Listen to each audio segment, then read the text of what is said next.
പണ്ട് മുതലേ നമ്മൾ കേട്ടിട്ടുള്ളതാണ് വരവിനനുസരിച്ച് ചിലവാക്കണമെന്നുള്ളത്. അപ്പോൾ ഈ ചിലവ് എങ്ങനെ കണക്കാക്കണം, എങ്ങനെ കണക്ക് കൂട്ടണം എന്നതിനെക്കുറിച്ച് ഒരു വ്യക്തമായ ധാരണയില്ലല്ലോ. എങ്ങനെയായിരിക്കണം നമ്മൾ ചിലവ് കണക്ക് കൂട്ടേണ്ടത്?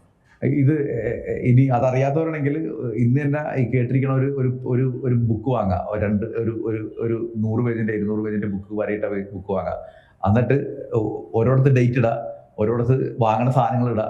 എന്നിട്ട് അടുത്തതിലെ എമൗണ്ടിന് രണ്ടായിട്ട് തിരിക്കുക. ഒന്ന് നീഡ്, ഒന്ന് വാണ്ട്. അപ്പോൾ ഈ എല്ലാ ദിവസവും എന്ത് ചിലവാക്കുമ്പോഴും ഡേറ്റ്, സാധനങ്ങൾ, എന്നിട്ട് എമൗണ്ട് കോളത്തിൽ നീഡാണോ വാണ്ടോ എന്ന് തരംതിരിച്ച് എഴുതുക. എന്നിട്ട് നീഡിലുള്ളത് എന്തുകൊണ്ടും നിർത്താൻ പറ്റില്ല. വീട്ടിൽ പാല് വാങ്ങണത് നിർത്താൻ പറ്റില്ല. പക്ഷേ റെസ്റ്റോറൻറ്റിൽ പോയിട്ട് എല്ലാ ദിവസവും ഭക്ഷണം കഴിക്കുന്നത് വാണ്ടാണ്, അത് വേണമെങ്കിൽ കട്ട് ചെയ്യാം. ഇനി നമ്മൾ ഇതിൽ ഏറ്റവും വലിയൊരു കുഴപ്പമുണ്ട്. നമ്മൾ യാത്ര ചെയ്യണം. ആ ടൈമിൽ നമ്മൾ 30,000 രൂപ ശമ്പളം കിട്ടുന്ന ആൾക്ക് ഓട്ടോയിൽ ഒന്നും പോകണമെന്നില്ല, പബ്ലിക് ട്രാൻസ്പോർട്ടേഷനിൽ പോകാം. ഇനി എല്ലാ ദിവസവും വീട്ടിൽ നിന്ന് ഭക്ഷണം കൊണ്ടുവരിക, ഹോട്ടലിൽ പോയിട്ട് കഴിക്കണ്ട. ഇപ്പോൾ ഹോട്ടലിൽ പോയിട്ട് കഴിക്കണമെങ്കിൽ 150 രൂപ കൊടുക്കണം. വീട്ടിൽ നിന്നാണെന്നുണ്ടെങ്കിൽ ആ ചിലവ് ചിലപ്പോൾ ഒരു 30 രൂപ 40 രൂപയിലേക്ക് കുറയും.